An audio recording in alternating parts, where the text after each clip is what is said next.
El psicoanálisis en la actualidad. Trabajo realizado para el módulo 104, la psicología científica y sus sistemas teóricos. Tutor, Rosa María Calvo. Alumno, Adriel Cárdenas Guzmán.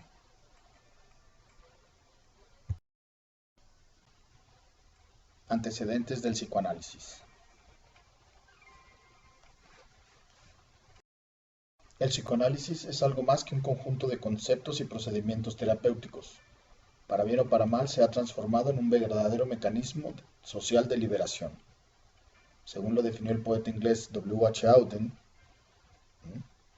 es una manera de comprender la parte irracional de la vida acorde con lo que sabemos de lo racional.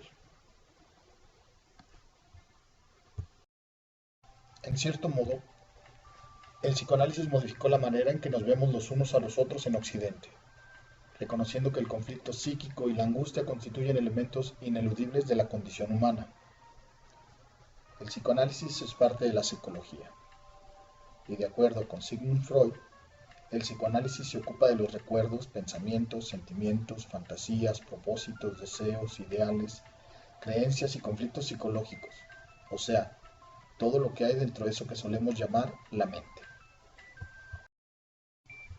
Freud definió el psicoanálisis como una psicología profunda, porque partía de la hipótesis de que en la mente, en alguna parte muy profunda, hay un sector inconsciente.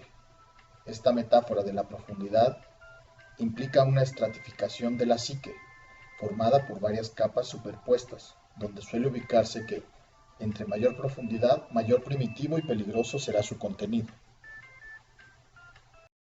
Epistemología del psicoanálisis. Al hablar sobre las posibles relaciones entre el psicoanálisis y la ciencia en general, el resultado es una trama amplia de debates que generan una extensa polémica, en particular si se contrasta al primero con las ideas provenientes de la psicología que, como se trató anteriormente, se autoproclama dentro del orden de las disciplinas científicas. El psicoanálisis parte ante la ciencia con una hipótesis que interroga directamente el reinado del sujeto de la razón, el inconsciente. Cuando el psicoanálisis hace su aparición en Europa de finales del siglo XIX, sin duda alguna llegó a confrontar las ideas que en ese momento regulaban la psicología y psiquiatría. Ciencias con mucha influencia del positivismo, Sigmund Freud tiene una aproximación con dichas ciencias con muchos cuestionamientos, interrogantes que mayoritariamente provenían de su práctica clínica con pacientes neuróticos. Sin embargo, también con su propia experiencia, esto es, el autoanálisis. El psicoanálisis es el arte de la conjetura. Por eso transcurre por una delgada frontera entre la estética y la lingüística. Esto es la inevitable regulación del lenguaje siempre entre lo particular y lo general, apoyando sus bases entre la singularidad y la universalidad. En la epistemología freudiana encontramos innovaciones que van armando un sistema conceptual complejo que opera en una doble dirección, por un lado explorando a conciencia y con todo rigor la ciencia contemporánea, pero al mismo tiempo configurando su propio campo a partir de la base del inconsciente. De esta premisa surge el concepto de que el psicoanálisis es una psicología dinámica regida por la noción de la dinámica inconsciente. Muchas de nuestras actividades diarias se realizan de forma inconsciente. Correr, comer, incluso hablar. Y nuestro día a día sería imposible si no fueran así. Sin embargo, el psicoanálisis, al hablar de dinámica inconsciente, se refiere a un concepto que juega un papel permanente en nuestra vida, considerándolo como la motivación constante de la conducta. Deseos y fantasías inconscientes, pulsaciones, etc. Los psicoanalistas apelan a muy diferentes modelos para entender lo que está en el inconsciente, cómo se encuentra estructurado y cómo afecta a la conducta. Vean, estos contenidos en un sentido dinámico como impulsos que motiva la expresión creativa de la persona, esto es, la teoría pulsional. Técnicas de psicoanálisis. Sin lugar a duda, el marco de operación más relevante en el psicoanálisis es el habla.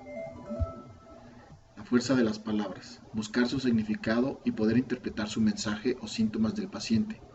Sin embargo, hay técnicas que se utilizan para facilitar esta labor. Algunas de estas son: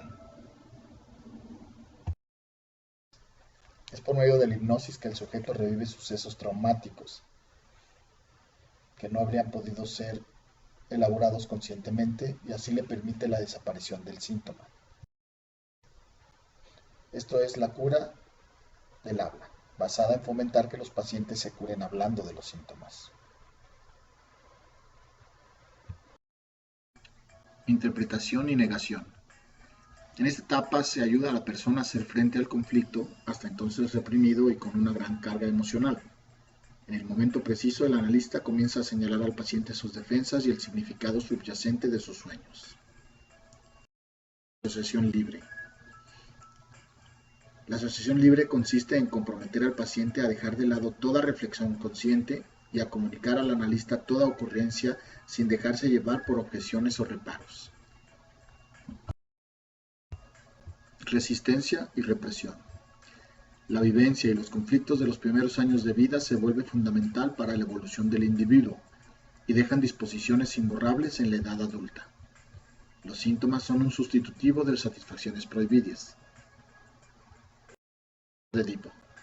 Ese conjunto de ideas y sentimientos mayoritariamente inconscientes que giran alrededor del deseo de poseer al progenitor del sexo opuesto y a eliminar al del mismo sexo. Surge entre los 3 y los 5 años y su resolución se logra típicamente identificándose con el progenitor del mismo sexo.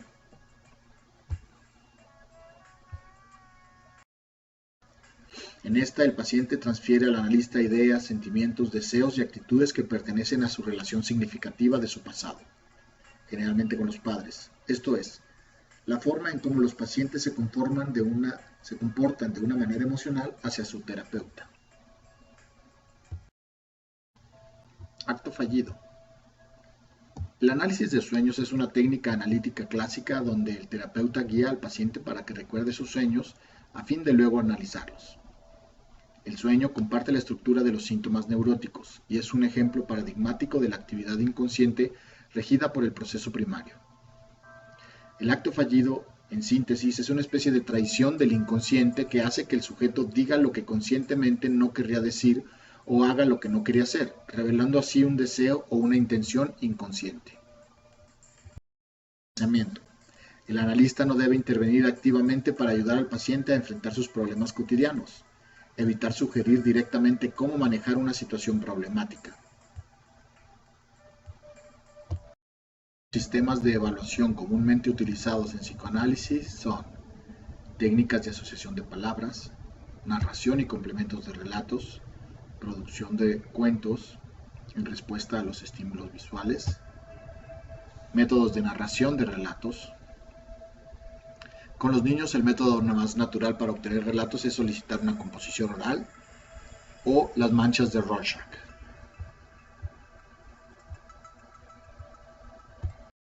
El rol del terapeuta consiste en crear una alianza terapéutica, establecer y analizar la transferencia, trabajar con y sobre las defensas, interpretación, neutralidad, abstinencia, anonimato. El terapeuta debe interpretar conjuntamente los datos obtenidos de forma que tengan un significado coherente con el objetivo de llegar a una conclusión, generalmente un diagnóstico. Mantener la equidistancia entre el ello, el superyo y el yo con la realidad externa. El foco debe estar en el trabajo con el paciente y que nunca se debe sobrecargarlo con problemas personales del terapeuta. Como en todo, existen detractores del psicoanálisis. Lo que origina más resistencia al psicoanálisis es el descubrimiento de que lo que causa el accionar de los seres parlantes encuentra mucho más raíces en lo inconsciente y en la producción del inconsciente que en la conciencia misma. Para las otras disciplinas sociales, esta comprobación es poco aceptable. Aceptarla exige soportar que la conciencia, lejos de develar, vela. Para soportarlo es condición necesaria, no siempre suficiente, haber experimentado el rigor del análisis sobre sí mismo.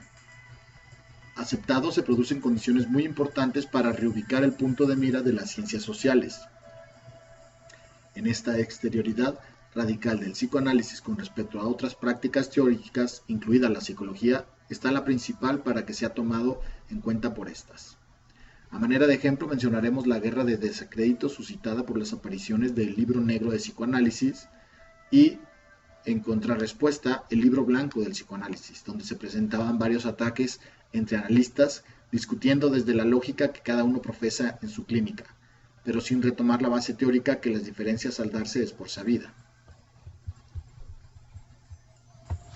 Comentarios finales. En conclusión, la psicología científica produce una particular concepción del objeto de estudio en lejanía con el experimentador, o también el clínico, manteniendo un rango de objetividad en el marco terapéutico. Por lo anterior, el psicoanálisis se ofrece así como blanco, debido a que su discurso sobre lo psíquico lo podría encasillar como una versión esencialista, cuyo sustrato material no es claramente visible, perdiendo sus características de demostración, falsación y objetividad. Desde este punto se entendería entonces al psicoanálisis como un antagonista del procedimiento científico, mientras su principal sustrato se encuentra del lado de lo inmaterial y alejado de la conciencia ligada a la razón. El método psicoanalítico busca aliviar el sufrimiento psicológico, investigando la vida mental inconsciente. Para este fin, se invita al paciente a hablar y asociar libremente sobre todo aquello que aparezca en su mente. El psicoanalista escucha y sigue las rutas de las asociaciones, interpretando los significados del discurso explícito del paciente.